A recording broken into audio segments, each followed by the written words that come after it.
A very good morning, class 12th. Children, today you are going to study the physico-chemical events during fertilization. As you can see the diagram on the paper, you have to enlist all the events which are taking place here one by one. Right, children? But as of now, before starting with the main concept, let me tell you what are the structures which are drawn on the paper. The first thing is, if you can see this structure, this is the ovum wall. You have already drawn ovum in your notebooks, and you have drawn zona pellucida also. I hope these terms are familiar to you. So I believe that you people would be understanding easily. Around the ovum wall, 3 layers are there actually. The outermost is corona radiata, this one. If you can see, these are the follicular cells which are attached to the ovum wall during ovulation. These are the follicular cells which are present in Graafian follicle, and when Graafian follicle ruptures, these cells, they just adhere to the ovum wall and they come along with the ovum, thereby forming a very loosened up layer of follicular cells. These are all follicular cells, if you can see. All of these are loosened up follicular cells. So the layer which is made up of all these loosened up follicular cells is known as corona radiata. Right, children? The second layer of the ovum wall is the thickest most. If you can see this here, it is zona pellucida. This is something which is basically protecting the ovum from external factors. Then the innermost layer, this one, is vitelline membrane. The labeling is slightly hidden here. It's the vitelline membrane. You also call it the plasma membrane of the ovum. Mind it, in some books it's also written as the plasma membrane of the ovum. So 3 layers there: outermost corona radiata, middle one, that's zona pellucida. Literally zona pellucida is the first layer, but since we do have these cells radiating out of the ovum wall, we have to consider them. And the innermost is a vitelline membrane, which is also known as plasma membrane. Right, children? You can also see that between zona pellucida and vitelline membrane there is a blue shade. If you can see, that's why I made it a different colored one. It's a blue shaded space. It is perivitelline space. That means the space around the vitelline membrane. Right, children?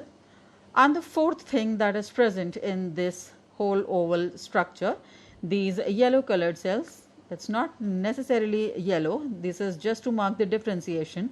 These are the cortical granules. Cortical granules are, why you call them cortical granules? Basically these are the granules only, and they have some enzymes inside, but since they are present in the egg cortex, now this is the border of the egg, right?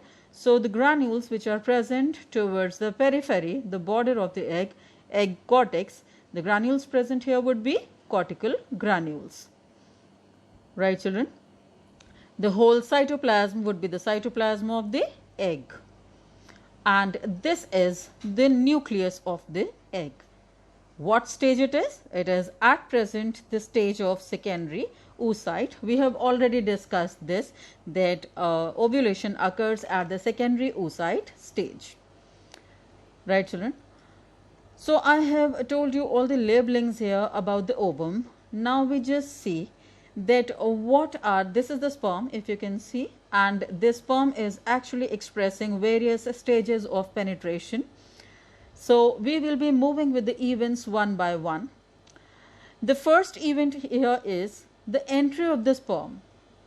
Children, understand that this diagram is not including the entry. What you can do is either write it as the heading, or you can show a sperm here and you can show it that this is approaching the ovum.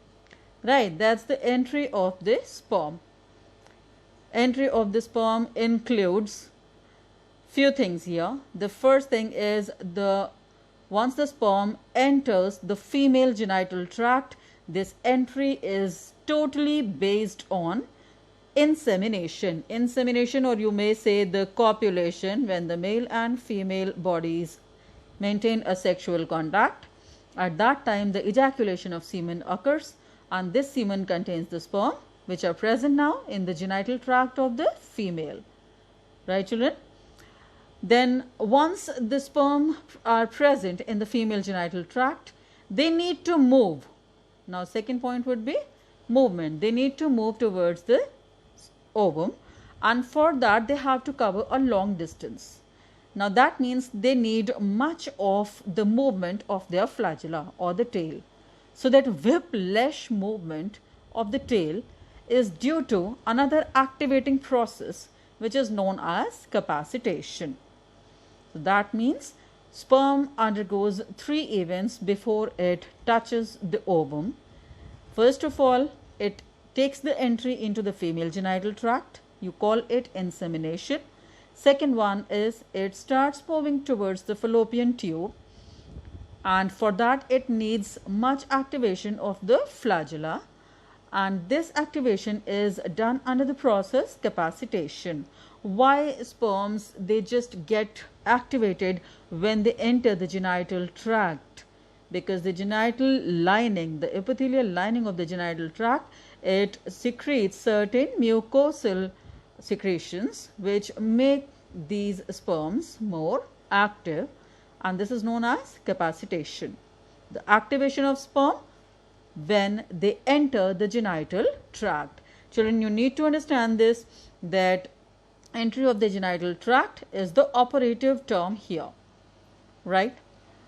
There onwards you can see that okay, the sperms have moved to the ovum and now they have approached the ovum. What are the things there? The first thing is the binding of the sperm to the binding or touching of the sperm to the zona pellucida. Right, children? Here what you have to understand is that there is a chemical which is secreted at the wall of the ovum. You call that chemical fertilizing. Right, children? It's a kind of lock and key method, right? The chemical fertilizing is secreted by zona pellucida, and this is a quite watery secretion which helps in adhering of the sperm head to the ovum wall. The sperm that secretes anti-fertilizing. So two things are there. One is fertilizing from the ova side and anti-fertilizing from the sperm side. This is something like lock and key, that it has got the pass to penetrate into the zona pellucida. Right, children?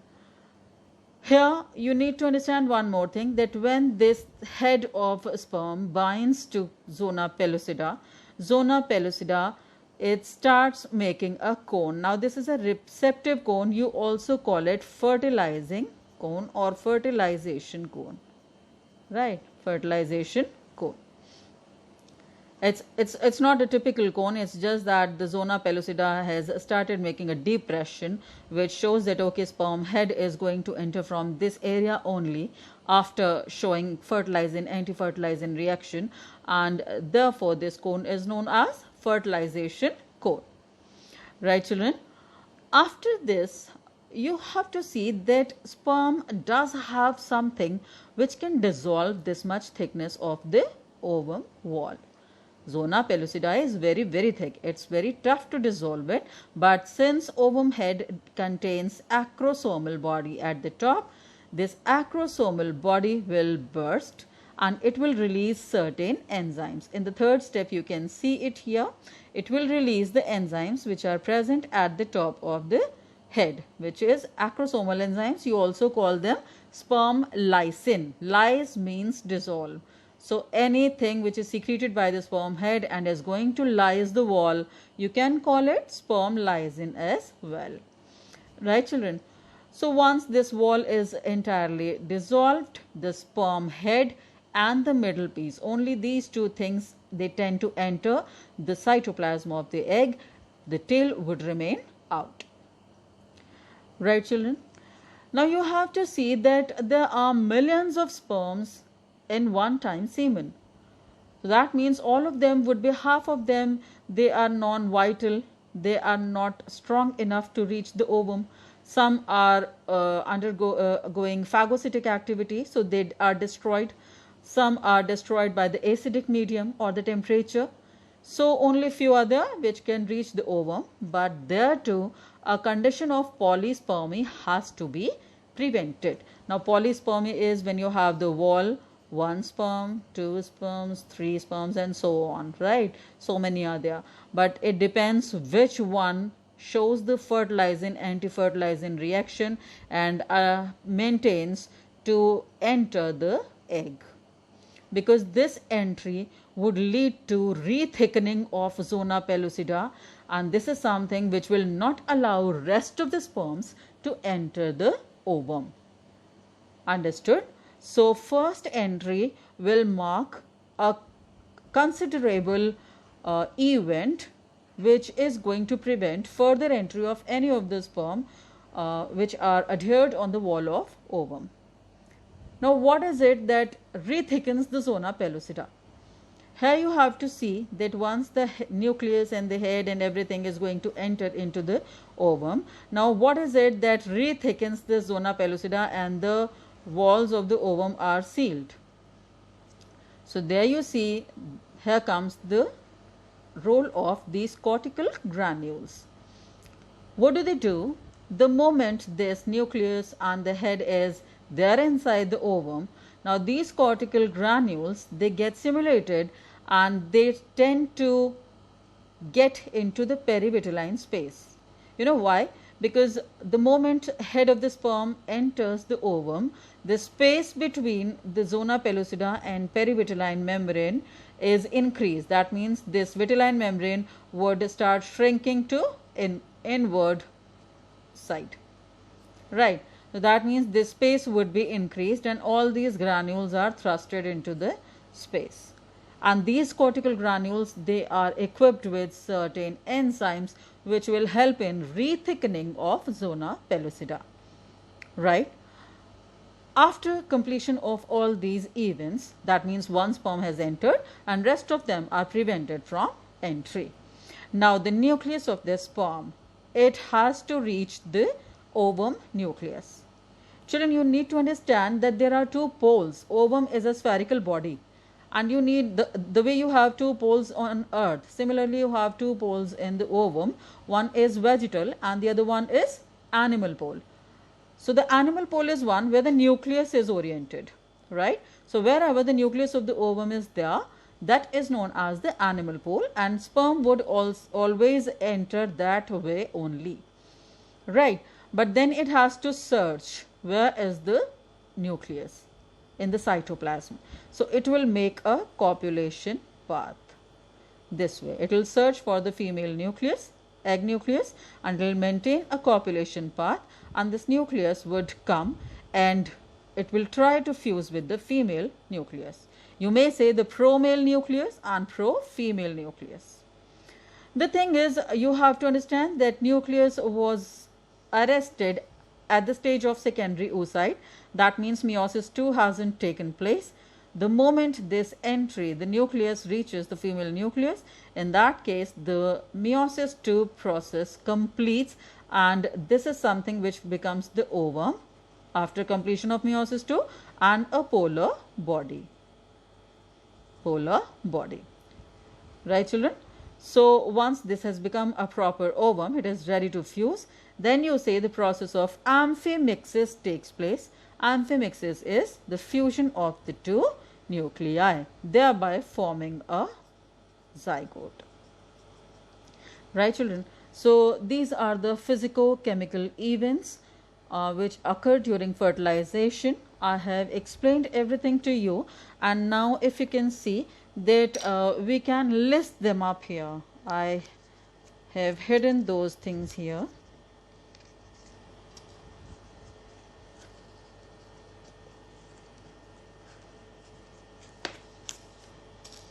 So if you can see that these are the events